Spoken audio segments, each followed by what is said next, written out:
Hello. Hey, good morning, everyone. I'd like to welcome you to a very special A3E keynote. My name is Paul Sitar. I'm the president of A3E LLC and the show director for A3E. I'd like to thank NAM. This is our 5th year with NAM, so we're very happy to be here. And I think this is going to be probably our best. I'm looking at the audience now. This is I'd like to thank you all for coming, and this is just a great sight to see, full capacity.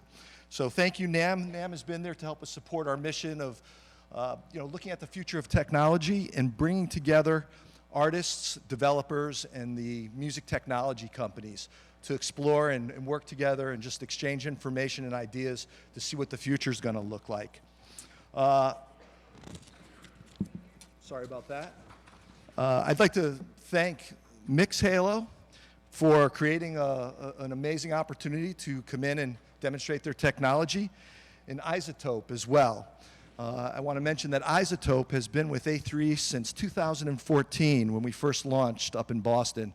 So a very special thanks to the iZotope folks, and especially Mark and Jonathan at iZotope. Something very important is I want to thank, this keynote wouldn't be happening if it wasn't for the attention and help from Doug DeAngelis, the A3E conference chair, and Zach Phillips, who runs director of education here at NAM. It wouldn't be happening, this keynote wouldn't be happening if the two of them didn't really endure and pull this off. And a very special thanks to Doug DeAngelis. I'm not really sure what to say, but I couldn't have a better partner in creating this program here and this summit. This keynote is really, his blood, sweat, and tears, and I mean that literally. Doug persevered and really worked very hard to pull this off, and I think we all need to thank Doug. I'd like to give him a round of applause now for what he's done for this. Well, serious, Doug, thank you. Without further ado, Doug DeAngelis.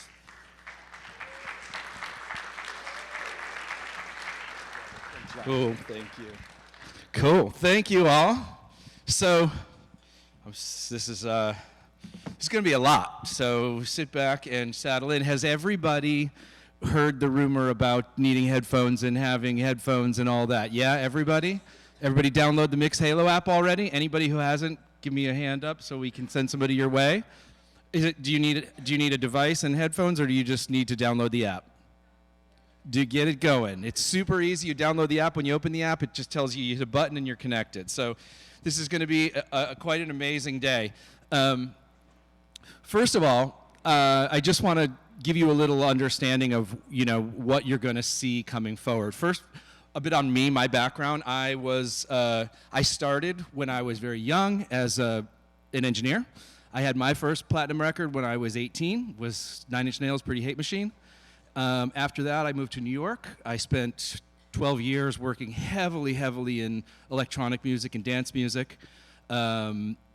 Mixed about almost 200 singles, had 31 #1 singles on the Billboard charts, and loved every minute of it in an era when music was very just as prosperous as it could be. I mean, it was a great time in music.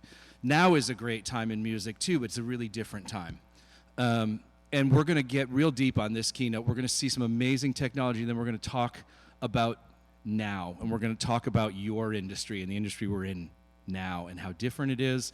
And we're going to get the perspective of what I pulled together as a cross-section of the industry with a multi-platinum rock artist, a world-renowned violinist, a legend in hip-hop production, and one of the most prolific CEOs in music technology in America right now. So we have an incredible group of people, and we're going to get started.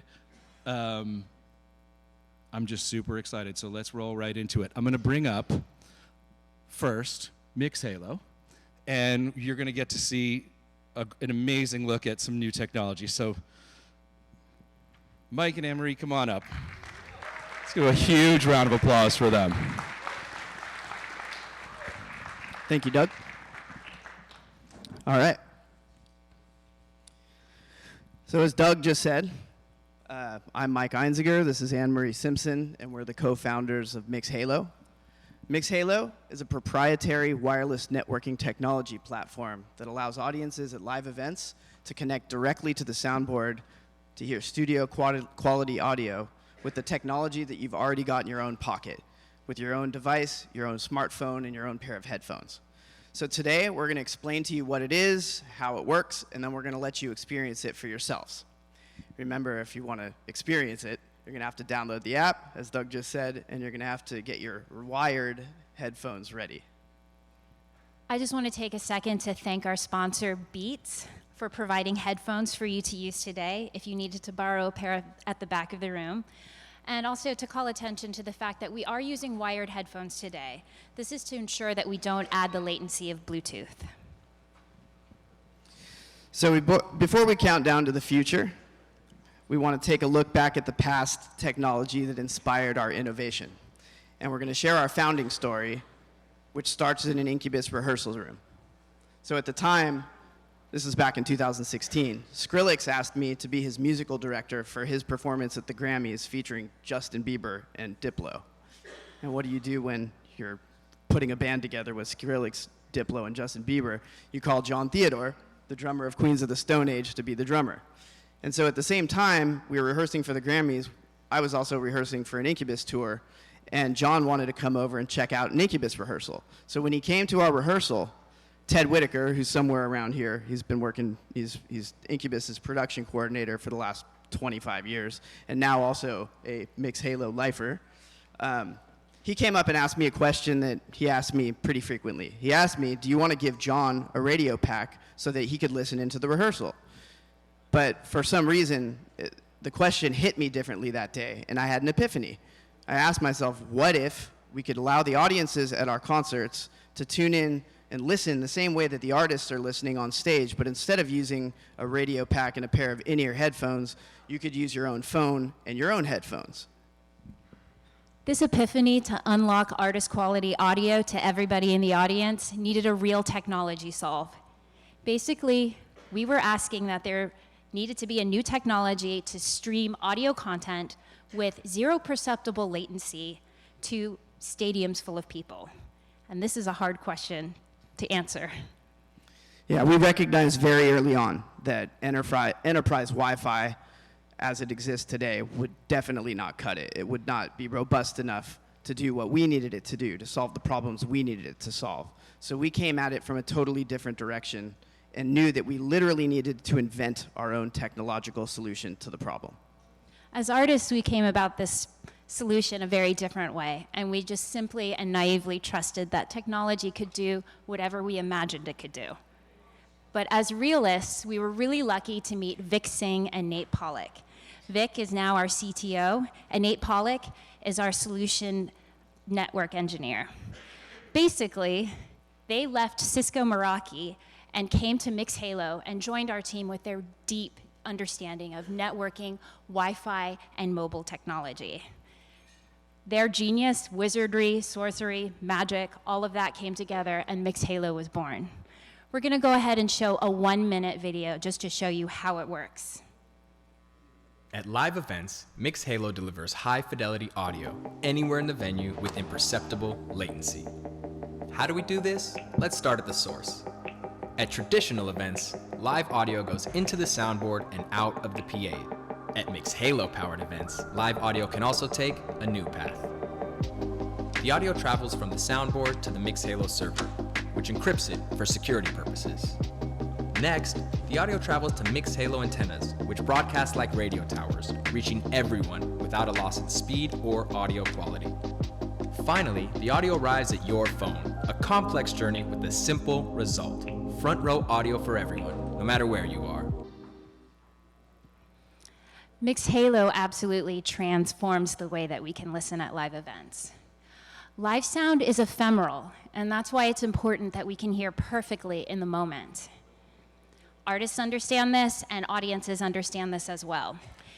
We flashed a list of some of the artists who have partnered with us on varying levels. They have opened up their soundboard mix to us, and some of them are even deploying Mixhalo every single night on tour. Yeah, if you're an artist, giving access to your mixing board is kind of a sacred thing. So we're thankful to these artists for being forward-thinking and visionary. And having artists embrace and understand this technology is at the heart of our mission, Mixhalo's mission, to basically revolutionize the way that we experience live music and live events. As a musician myself, I understand the skepticism that comes with any new type of technology.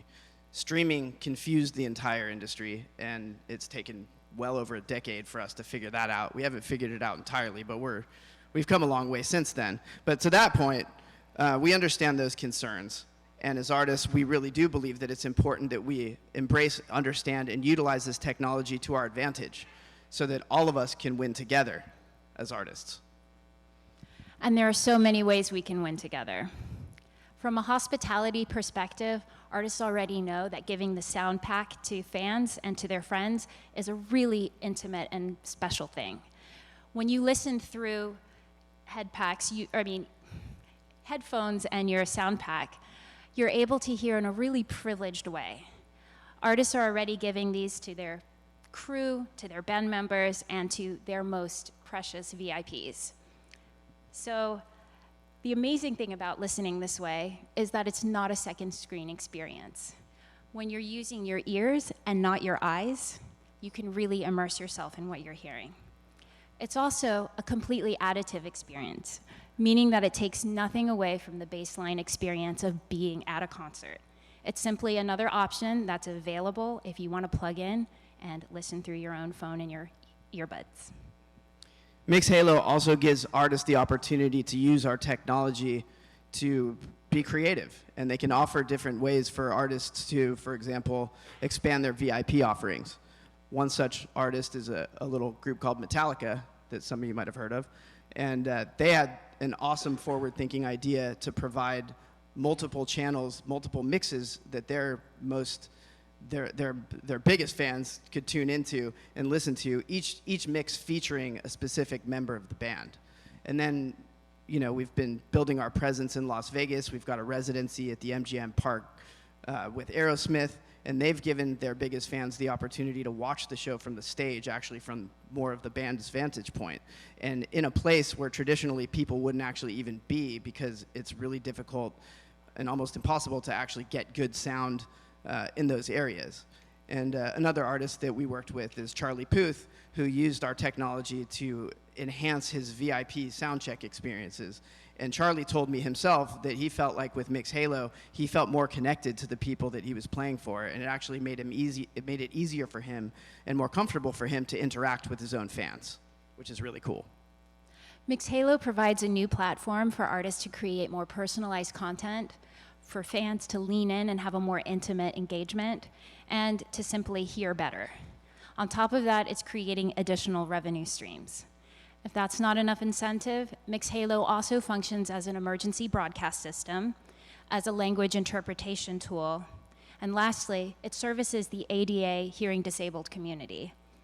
These are all undeniable reasons to bring Mixhalo to more events.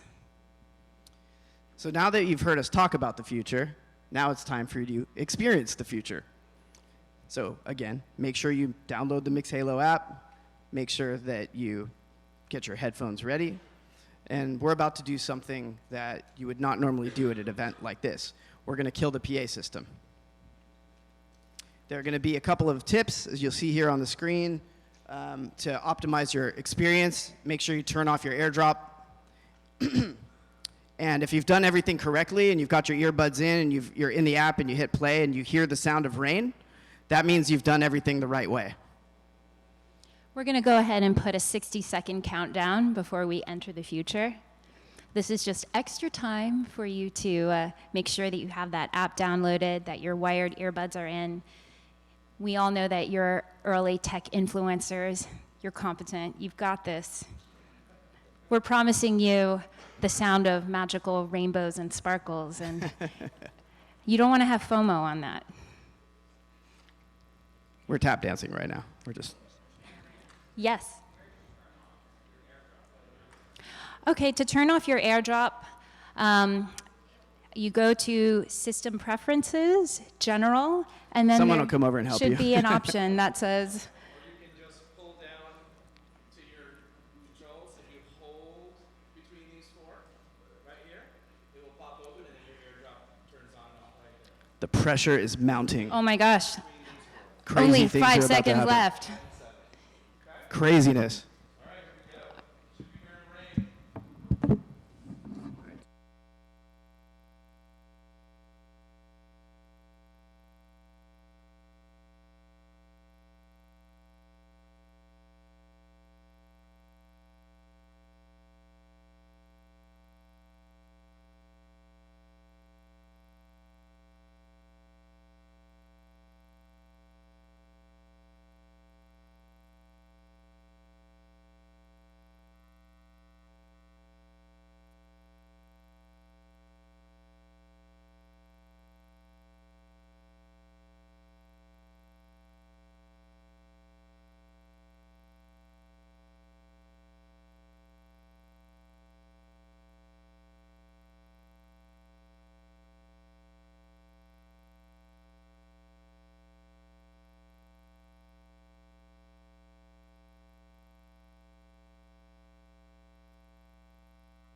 Out, and take a second, come back up to the front.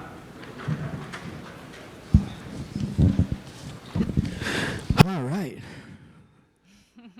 Now we're back in the past again. It's hard to go back, isn't it? But the good news is that Mixhalo will be partnering with your favorite artists, your favorite venues. Here's a slide of some of the supporters and entities and folks that have been visionary and forward-thinking enough to join us in our vision, and we're super appreciative to them for supporting us. We want to give a big thank you to NAMM for having us here today. It doesn't escape us that we're in a room full of artists and visionaries and creative people.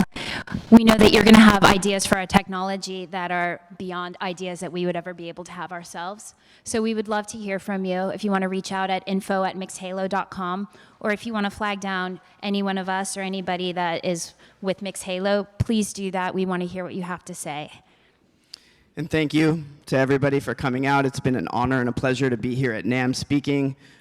We're excited for our speakers coming up next. We're really excited about Young Guru, who's produced some of the most historic hip-hop albums and songs ever. So we're excited about that. And it's also been truly exciting to witness how technology drives artistic innovation. And conversely, it's also exciting to witness how artistic innovation drives new technology. And that's exactly what Mixhalo is all about. So thank you again, and hope to see you at a Mixhalo-enabled event or venue very soon. You'll hear more from us this coming year.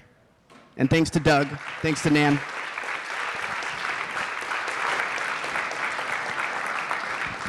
Cool. Mike Einziger and Marie Simpson. Let's give them another round of applause. Mixhalo, awesome. I want to bring up Jonathan Wyner now.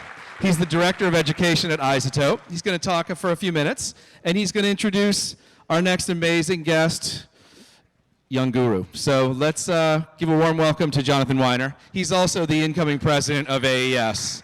So, and a phenomenal mastering engineer. So many things to offer. Take over. I'm a good cook. Are you? I'm also a good cook. But not as good as Mark Ethier, our CEO. Show of hands, how many of you are artists? How many of you are engineers? How many of you are producers? How many of you are creative visionaries? And how many of you are all three, all four? I can count. Indeed. The modern musician, the modern producer, right? This is our new paradigm. And I love the fact that at the first slide of the the Mixhalo talk, they use the word democratize. I think that one of the things that technology has the ability to do is to democratize music making, music enjoyment. Certainly, it makes it more accessible to everybody, and I think that we share some of that same ethos at iZotope. I'm not going to talk for very long because I want to make sure we can focus on the artist and the artistry, but I want to give you a little sense of what iZotope's products are about and what some of our approach to new technologies is. I'm going to focus on something that we call our assistants in various products and in various parts of our workflows. But just to emphasize this point, without artists, without creatives, none of these tools would actually have meaning. So we try to think very hard about what artists are trying to do, what mix engineers are trying to do, and facilitate that work. And I think that one could say that we try to get people into a creative place as quickly as possible and keep them there. Not have people spend too much time in their technical brain or in the editing side or some of the detail-oriented things that you end up needing to do. So every one of our products has an assistant to it, and it's connected to, pardon me. It's connected to some kind of AI engine. We use neural networks and machine learning and big data. All of these things are kind of expressions of the same thing to help create an understanding of what some of the challenges are that people are grappling with in the course of their work, whether they're recording or whether they're mixing or whether they're mastering, and to be able to help assist people in the work. I want to make sure to make a distinction here. This slide kind of expresses the distinction very well. I think a lot of people, when they think about new technology and AI, they worry that they're going to lose their jobs. You know, that's the first question. And maybe that's a real issue for somebody who's a UPS delivery person or for somebody who's trying to deal with logistics around delivery. But in the context of creative work, it's our belief that new technology can actually facilitate and give you more options and give you creative prompts in your work. And so that's what I want to focus on. So I'm going to give you a few screens here to give you a sense of how our assistants work. I'm going to go through these very quickly. So the first one I want to point at is an assistant that's associated with a product called Ozone. How many of you have heard of Ozone? Oh, wow, awesome. Good to know. For those of you that haven't, it's a suite of mastering tools. And it allows you to do much of what a mastering engineer needs to do, whether it's EQ or compress or so on and so forth. For a lot of people, and certainly for artists, this idea of mastering is a very sort of mystical, hard to understand, dark art. And you can dive deep into it. I've been a mastering engineer for 35 years, and I love getting into the details and the nuance, but that doesn't always suit everybody's persona, their work, what you want to do, what you want to get done. So to that end, we build in something that we call a master assistant. We don't simply do something for you. We require that you, as an artist, give a creative prompt. We ask you questions. What is your desire? What's the thing that you're going for? We try to allow you to associate adjectives, outcomes, delivery to the tool, and then we look at your particular audio, your mix, your recording, and we generate a starting point for you. At the end of all of our assistants, we say, listen to this, what do you think? Is it a good starting point? Do you like it? Try it again. Go in a different direction, whatever you like. But our direction, the place that we point you, we hope, is one that's informed by best practices. So this mastering tool, when the assistant is giving you an idea, for instance, of tonal balance that relies on a model that's been created across 10,000 audio tracks, 10,000 songs that have been released to the market, looks at the general sense of what good sounding audio is and says, hey, your audio may deviate a little bit, may be a little different from what is typical. Check this out. Here's some EQ. We try to set the level for you that will satisfy it so that it gets you to the place where it's loud enough or at a competitive level or whatever, however you want to describe that. And then you take it from there. But you're now set to the creative place so that you're not having to worry about whether or not, oh, do I have too much bass or too much treble? Is it going to be too quiet, et cetera, et cetera. So the other assistant I want to talk about is something that's built into Neutron, which is our mixing channel strip, if you will, although it's much more. And I think this is going to intersect nicely with what Guru is going to talk about. We have two assistants within Neutron. And what's kind of fascinating about this is the first assistant is something called Track Enhance. When you play your audio into the software, it immediately tells you what the instrument is. It knows that you're feeding it a drum track, or a guitar, or vocals, or bass. And then it can look at your track and compare it to a catalog of guitar sounds, vocal sounds, and offer you a suggestion. It'll find resonances for you. It'll offer a little dynamic range control. Or, like a great producer, if it sounds great, it won't do anything, right? So that's the kind of intelligence that's built into these assistants. Again, you have the opportunity, I don't know if you can read this, but you can say, I want it to be warm, or I want it to be upfront. We've tried to come up with adjectives that are relatable to people that allow you to give the assistant a little bit of a sense of direction. And then it drops you off at the end and says, here's a starting point. Okay, so it facilitates things. It might give you confidence that you're headed in the right direction. It might give you a cool prompt and you can listen to it and say, wow, I like that, but I need to change it in the following way. So it can actually provide creative stimulus. The other assistant, and this is in our newest version of this tool, is something called a balance assistant. And actually this is something, when Guru and I first talked about this, he was mentioning that he doesn't really start mixing until he gets that first balance. you probably can all relate to this idea that when you hear something, you know how to change it. But until you've heard it, until you kind of get everything into place, you're just kind of working to get it there. You can't really respond or react to it. So you spend a lot of time initially getting yourself into that mixing zone. So the Balance Assistant is designed to help you exactly with that. It's got built into it a notion of what is called masking, sort of typical masking between elements in a mix. It will identify track types. It will allow you to select a focus for your mix. So you can say, well, the lead vocal is the focus. So make sure that everything that happens in the balance refers to this thing that I've identified as the focus. You play the entire track into the assistant, and then at the end of the day, it has grouped all of your elements according to instrument type. So if you have 7 percussion tracks, they've all been tagged, in essence like stems or VCA groups or whatever you want to call them. You can make adjustments, and now you can begin to mix.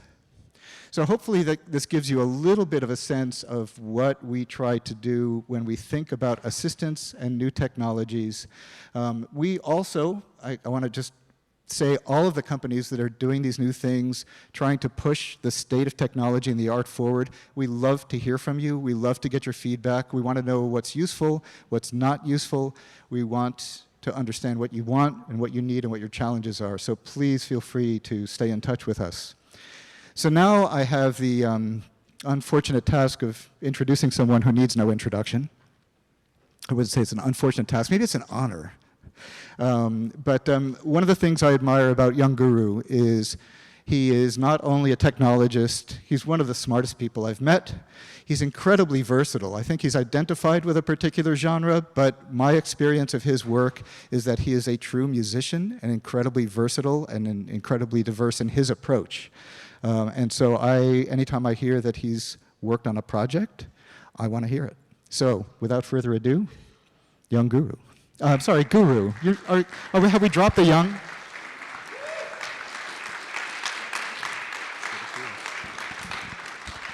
I'll actually be young until I die, so at 45, I'm still young. I wanted to thank you guys. I want to thank iZotope for having me here. That was sort of the what of what happens in the product suite. I kind of wanted to talk a little bit about the why of why would you want to use these things. For me, it was a sort of a life-changing thing of someone who's always trying to be up on technology, who's always trying to be ahead of the curve, who doesn't want to get lost. Every 2 years, I see things switch, and I see people that sort of get into a way of working, and I myself fell into this. And when new technology comes out, we still have our way of working, and we don't always just go check out the next new thing. iZotope blew my mind when I saw this new suite of tools that you have to work with. I interviewed Bob Power one time, and I asked him, I said, well, why does Low End Theory sound so much better as the second Tribe Called Quest record? I hope you guys know Tribe Called Quest, right? Why does it sound so much better than the first album? And his simple answer to me was, the tools got better. So it's one of those things where you have to really realize what stage we are at in music and how helpful these tools are. When I'm mixing, and when I used to, and it sounds so old to say this, when I was mixing analog and back in the day, and it's really not that far ago, but it was something where I had a certain number of tools. I had a certain number of things in my rack that I had to pick from, and I had to make certain decisions based off of what room I was in, what equipment I was using, and what record I was trying to make. So for me, to have the advent of being able to have all of these tools inside of my computer was something that was special to me. So seeing what these tools could do really opened up my mixing ability, and it sped up my workflow. If you guys get into these tools, these are things that you could not possibly do in real life. When you start to get into Neutron and into Nectar, understanding what we're doing when we're mixing is we're really creating space for all of our instruments so that we can present something. And the problem becomes most likely the mid-range and also resonant frequencies that we want to control. And it's amazing what these tools can do inside of Nectar. And they say that these things, Nectar is for vocals and Neutron is for the mix, but they actually all work for everything. So when you get into it, you start to figure out that there are things like when you do the mix assistant, it automatically finds those resonant frequencies for you. This is one of the hardest things that when you're mixing, trying to do. You would walk in and you'd hear me turning things up, and I'm sweeping frequencies trying to find what the problem frequencies are. I don't know how everyone in here, do we have people in here that are engineers that mix? One of the main things that I do is I try to do subtractive EQing. To me, it sounds way better than adding on things. Meaning, when I approach something, I say what's wrong with it, and I try to take that thing out first. That's the way I approach mixing. The first thing that you'll see is that when this analyzes your audio, it analyzes where those problem frequencies are, and it can dip those frequencies for you. This is, again, going back to the thing of being assistant and not doing it for you. This is assisting you while you're mixing. So you're still making your decisions, you're still making these choices on what you're going to do with these things. But then through technology, we can do things that we couldn't do before. There's a follow feature that happens inside of these plugins. And what that actually means is that when someone plays a guitar, when someone sings, when someone makes a noise that's in a track, it isn't just this one frequency. If you were to look at one frequency, it would just sound like, well, no one yet has made a song that's a hit that is just that one frequency, right? When we're singing, we're hitting a bunch of frequencies. So I'm pointing this out to say that these tools are something that can follow and figure out exactly where we are in real time. So it's not just something that's static. In the, again, analog or old world, I would go to an EQ and I would turn something down, but that's static. It stays in that one place. You know, these key features of being able to follow wherever things are going. Then we have things that are also understanding how sounds mask each other. This is huge in my world. It speeds up my workflow. You literally can look at one plugin and see where the bass is, where the kick is, and what frequencies are in both of those so that we can make our decisions. Again, mixing is making decisions on who's going to win out, what sound is going to be more prominent.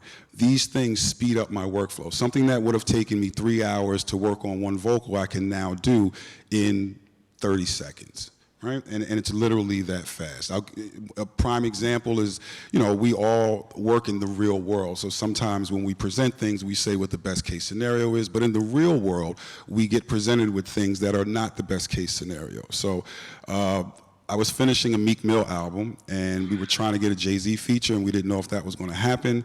And we thought it wasn't going to happen. And I was kind of done with my mixing. I was getting on a flight to go to Africa to go do a show. And lo and behold, we get the Jay-Z feature at the last minute.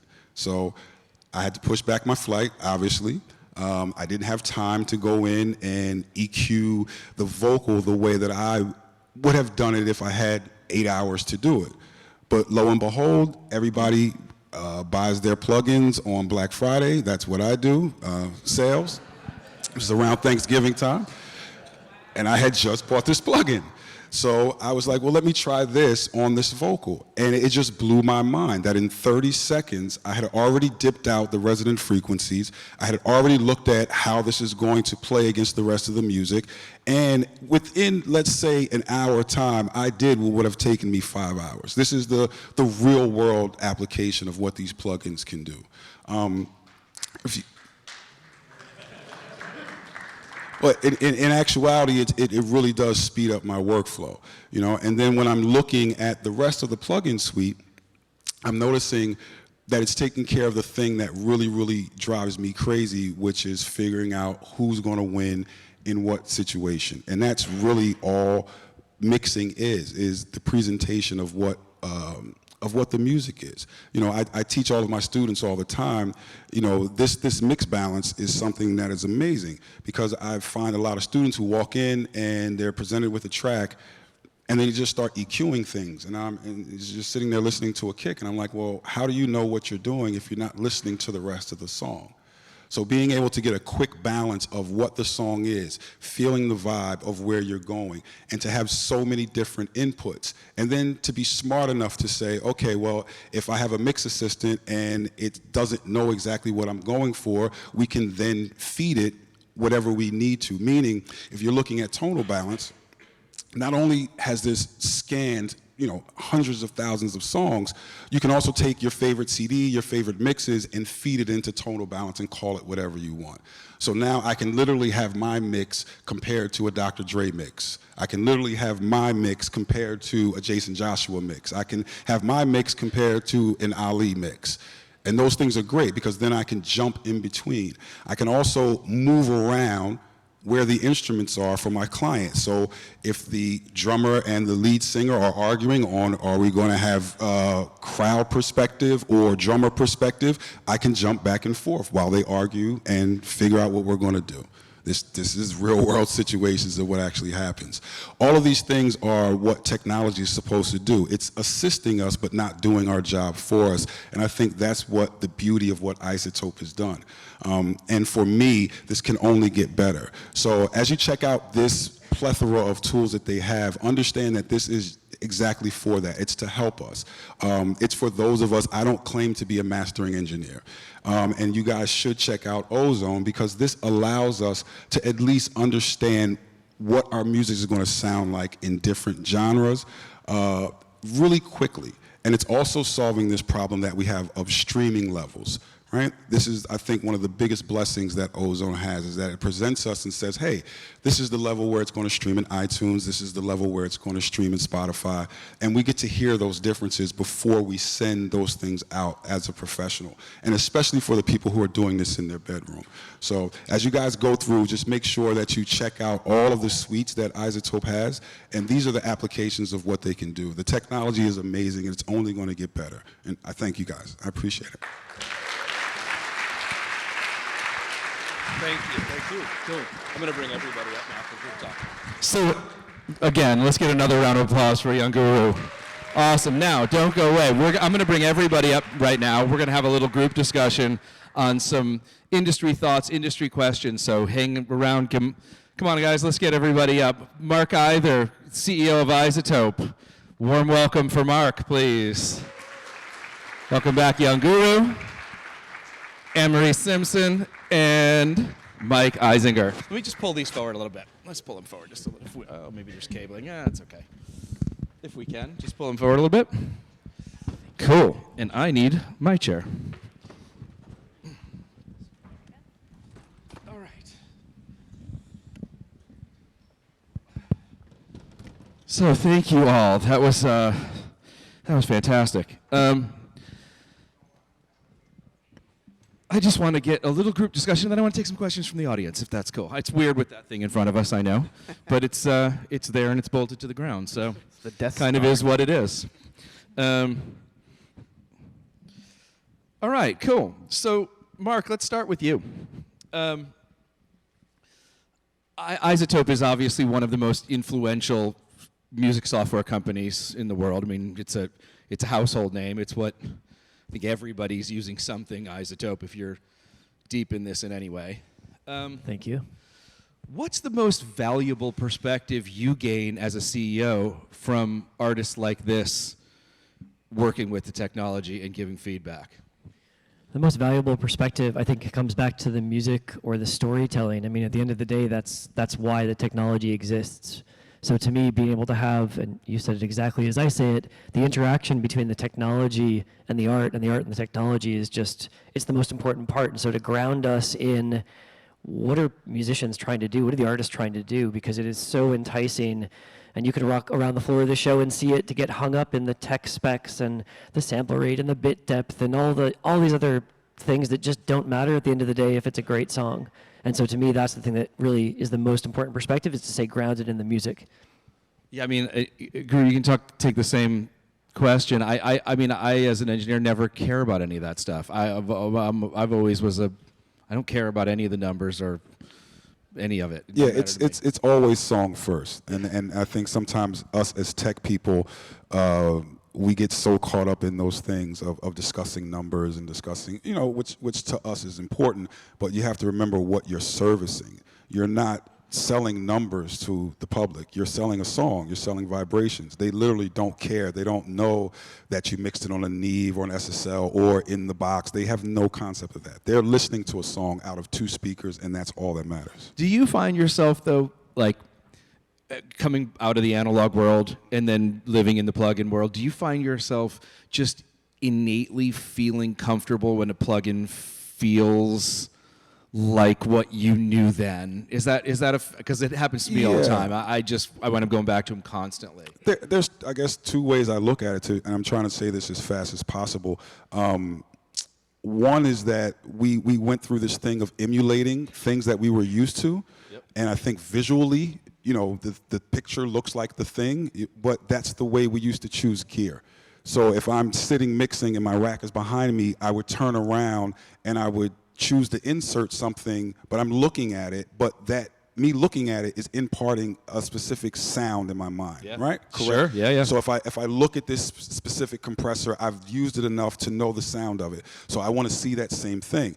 Then inside of the computer, it's also a thing of where you can get deeper than what you would in the analog world. There's some times where I have plugin emulations of things that I had, I don't know, say the H3000 when that came out as a plugin, and I'm like, whoa, I didn't even use 80% of everything that's in there because it was just, there's some things that are really good about being able to visually see things and how they're connected. So I don't fight the analog versus digital, and I just use my tools to get me to a specific place. Yeah, they're just a comfort zone when you feel it. Anne-Marie, do you have a mic? Okay. Just 2 mics. Yeah. Nice. We're married, by the way. We're not just being creepy. We could have had the jokes in one channel and the talk in the other, and everybody could switch back and forth. Yeah. I'm doing everything I can. I got it. So quite a leap, obviously, from classical musician. And don't you get me wrong. If you all have not seen her before, she can rip with Steve Vai on stage, and it's like she's an absolutely maddening player. So anybody who hasn't seen those videos, you definitely want to walk out here and start YouTubing, because it's pretty terrifying. That's a terrifying thought. It is incredible. What was the inspiration, behind Mixhalo, and how do you, it's a question kind of for both of you. How do you use your musical gifts and relate them into a technology project? Well, I guess to people who are not musicians, what we're hearing on stage while we're performing is this big secret.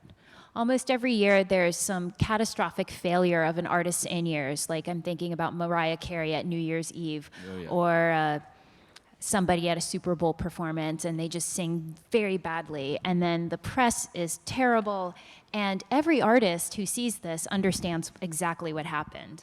They lost their in-ear monitors, and they were helpless on stage where they couldn't hear anything they were supposed to sing to or anything that they were producing. And it just occurred to us that what we're hearing on stage, it's a secret. And why are we being secretive? We live in an age where there's information, and we trust that technology can do wondrous things. And why not bring what we're able to enjoy and work with and share that with people who want to hear what we're hearing? It's interesting. Mike? I mean, just to add to that, and this kind of connects what all of us have been talking about on the stage, is technology used to be difficult to make records. It used to be, I mean, it's not that it's easy now. You need to be more talented than ever before, but it was actually hard and cost a lot of money, and you needed this equipment that was not accessible to everybody. But pretty much every musician in today's world is a producer, is someone who makes recordings, because the technology has connected all of those things together in a way that make it accessible.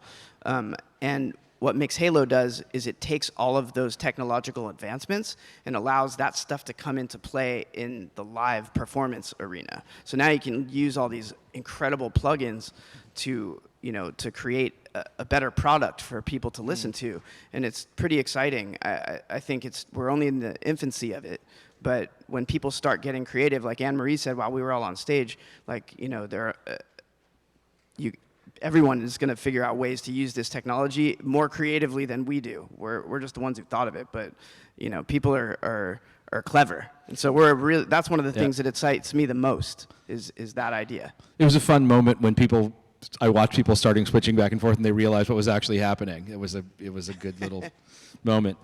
Guru, artists, they convey their emotions through, lyrics in a primary sense, right? And then an overall sound of production, right? And that's where where you do comes into a huge play, and it's different for every artist, and the impact emotionally they have on fans is different for every artist, and a lot of that has to do with the way arrangements are, music hits, mixing, all of that. Yeah. Popular artists create trends that influence young artists. Mm-hmm. What young artists have ever come full circle back to you, influenced by your work, and influenced you in a new way to keep innovating, keep changing? That happens all the time, all the time. I would want to say probably Ali. He mixes Kendrick's albums. His vocal production is just amazing. The things that I've listened to him do. Also 40, mixes Drake stuff. Just the way that they use technology changed the way that I thought about it. And it made me go back and say, okay, well, these sort of artists are giving me something different than what I'm used to or what I've heard before.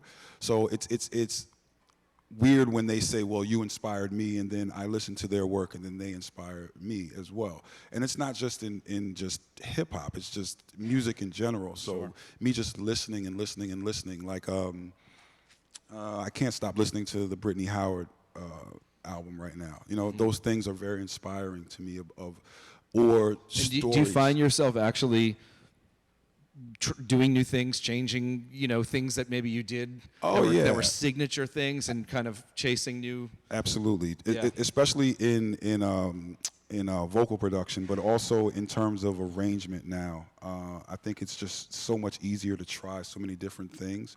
Or I may read a book and hear about some technique that someone did, actually like playing the board, where, you can put a note on every channel and just have it go for 3 minutes, and then the artist can come in and have fun and just play, so that I can make sure that every note goes along. People I never thought of that, and someone told me about someone making a song that way, and then I went and did it, and it's just like one of the most fun things that you could ever do. Is just like make sure you pick the right 7 notes to be in key with each other, and then then the artist can just have fun playing the actual mix board. And I was like, oh, well, this is a new thing. So I get inspired by just different techniques all the time. That's awesome.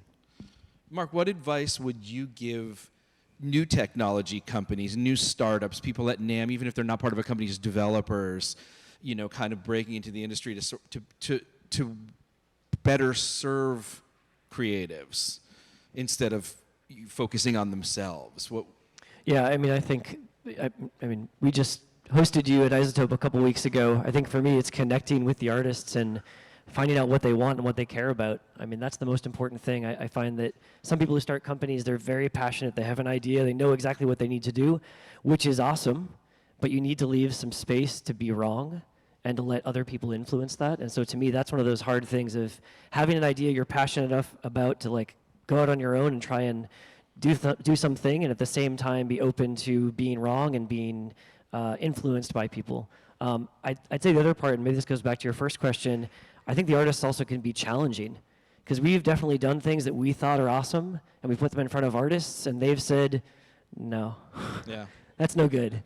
And it forces us to go back and say, okay, we got to try harder. And you were doing that. You were challenging us on things that we do now that we could do better. And that's a great opportunity for a new entrepreneur to take on. I think that's the biggest part, is for the company to have a vision and where they want to go, but to listen to the artist, I think is the biggest thing, and to be able to adjust and adapt, but then also understand and explain. And sometimes we as the artist or the people who use the tools, we're very specific, like I wanted to do this thing that I wanted to do, whereas a company has to service every single person here, probably works differently, and then they're only worried about it on their system. They have to worry about it on Windows, Mac, no, every iteration of that. So it's one of those things of where you create this relationship, and I think that's what makes a company like iZotope successful.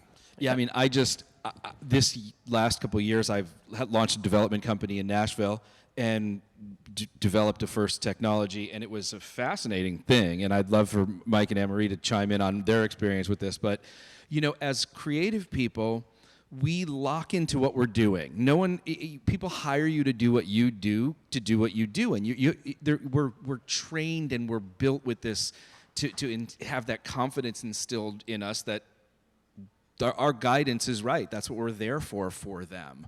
But when you create a technology, it is the total opposite, and you've got to be really willing to pivot and move and not think that what you're doing is necessarily. It took me a massive movement to the left to realize, oh, that's not the way this works at all.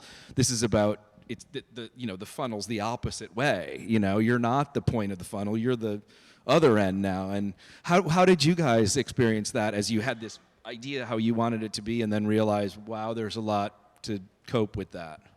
Well, we knew from the beginning that solving the technological challenges that needed to be solved in order to make the whole thing work, we'd have to come at it from multiple different angles, and there are a lot of different ways that you can do that. And we did it the wrong way a few times. And it took us, like you were saying, you have to leave room for yourself to get it wrong. Or that will happen for you, regardless of whether or not you leave room. It's going to happen.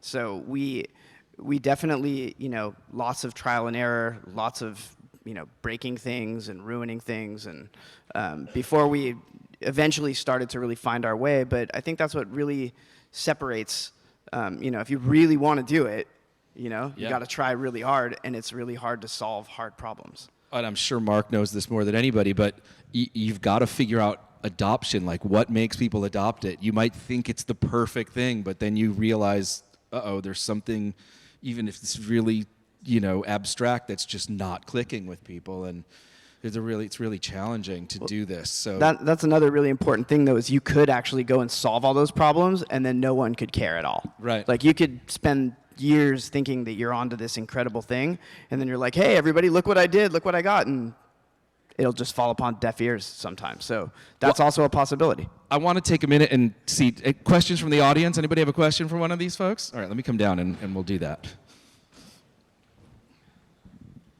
Yes, I have a question for Guru. What are the things you do that push mixing lower frequencies to the next level for you? That was a big thing for me when I first started to try to develop my sound. What I was trying to do was take the bottom end that seemed similar to Bob Power and Tribe Called Quest Records, and take the top end of what Dr. Dre was doing, because hip-hop at that time was lo-fi. I know that's a buzzword again, like it's weird 30 years later that it comes back around, right? But it was because our tools were that way.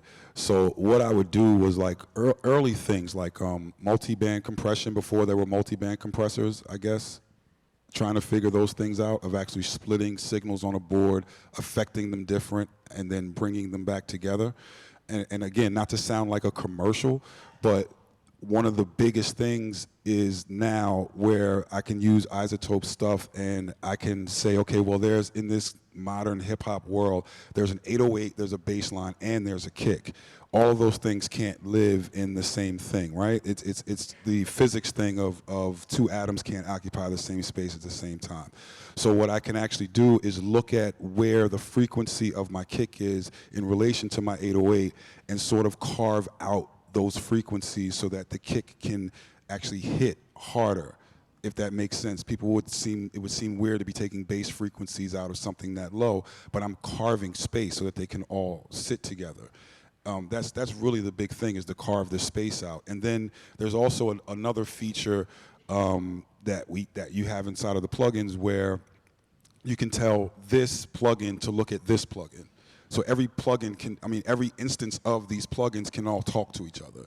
So it can literally say, okay, well, just dip this frequency when this thing comes in. Those things help me a lot, because then when they're not in there, and it's sort of like this way of having someone standing at the EQ and just turning it every time this thing happens. It's automated now. So that's the quick answer of dealing with the low end. And then also, I'm really, really big on level. I still believe in not hitting the red and setting my levels to sort of -18, dB, and internally, most of your plugins work at minus 18 anyway. So I hate when people just, we fell into that in the digital age of just slamming tracks, and then everything just becomes extremely loud. You know, I wait until I'm mastering to make it loud. That's not my point of, if I need it loud, I just turn the volume knob up, you know? Hi, how's it going? I'm in a band. We use in-ear monitoring on stage. We have a Behringer X32 with a Wi-Fi router, connect to the Wi-Fi. Obviously, for our wireless in-ear monitors, we're using belt packs and RF like these guys are. But to me, I'm out here in the audience with a phone, adjusting my volume, listening to you guys in the same way a performer I would be on stage, doing the same thing. So I think I have two questions. Like, technologically, where do you see the intersection of stage wireless technology, and here we can service, you know, thousands of people with wireless on stage, but however, we're still using much different technology on stage for wireless. And also, you know, maybe in the same sense, creatively, you know, if performers on stage have access more to this possibly the same Wi-Fi network as people in the audience, and we have stuff on stage like tablets and phones and laptops, how do you see the interaction between musicians and audience members growing as there's more possibilities for us to interact with people directly via technology? I'm going to ask you guys to give really short answers for this question. So I've got one more, and we've already got a wrap. So All right, go here's ahead, the take short it. Just answer. give a short one. So the artists on stage using this instead of a radio pack, it can work if you are able to tolerate barely perceptible latency. So actually, the guys from Polyphia tried it last night. We had about 35 milliseconds of latency, and it didn't take them out of their world when they were using it. So it's a personal preference thing. It's possible to do that, so it is good for live performance in that way. And then the secondary question, do you want to take a stab at that one? Oh, what was it again? I forgot. Integration of laptop? Yeah. So, Go for it. Just answer it. okay, just being really quick. We think that the integration with the audience is just this incredible wonderland. We don't know how people want to use it yet, but all we're doing is we're creating an elegant platform that allows you to take our technology and use it however you like, whether that be everybody's phone having a light display so you can have a stadium light show, or whether you want people to see images or other content that would enhance their experience. Okay. I just want to add something really quick. We can make a version of this that's basically real time for people who are performing. The same limitations don't apply in a situation where you've got hundreds, thousands of people on a network. So we can do that. We're not focused on that right now, but we can envision a world where that's happening because our devices connect all of us. So it opens up definitely space for new things to happen that we know we're not thinking of right now. Okay, one more quick question. Oh, take this. Hello, my name is Zenaida, and thank you all for being here today. But my question is, do you think that these assistive iZotope tools can be detrimental for young engineers, early, like beginner engineers who are still trying to learn how to do it and like how to listen? No, I think it's actually the opposite. So when I was trying to learn, I had to learn in a specific way, and I had to visualize certain concepts, and I'll try to be as fast as possible. So me teaching, I've taught at USC, artists in residence there, and I teach in different environments. Everyone has a different learning style, right? Some people are visual, some people need to hear it, some people need to actually do it, some people, these tools allow you to see and understand exactly what's going on. So no, we're not giving someone a calculator, before they learn how to add. You have to learn how to add first. But in the real world, when you're trying to get the job as an accountant at a major Fortune 500 company, you're not going to do it by hand. You got to use a calculator. So these tools are actually adding on because you get to see more information and understand exactly what you're learning and how these things affect the audio. So for me, it's about the professor and the person getting the idea across. You understand? And that's the best way for me to put it. It's more tools to be able to teach versus like having to figure out learning styles in order to get information across. Guys, you've been with us for an hour and a half, almost 2 hours with the line. I can't believe what an amazing audience and keynote this was. So thank you so much. Let's give a huge round of applause. Mark, Young Guru, Anne-Marie, Mike, amazing. Thank you so much for being here, all of you. And you guys, A3E is upstairs and A7 on the 4th floor. We've got amazing sessions. We're coming up right after this with a great talk on 5G technology, and then blockchain and technology for independent artists. So there's lots going on upstairs.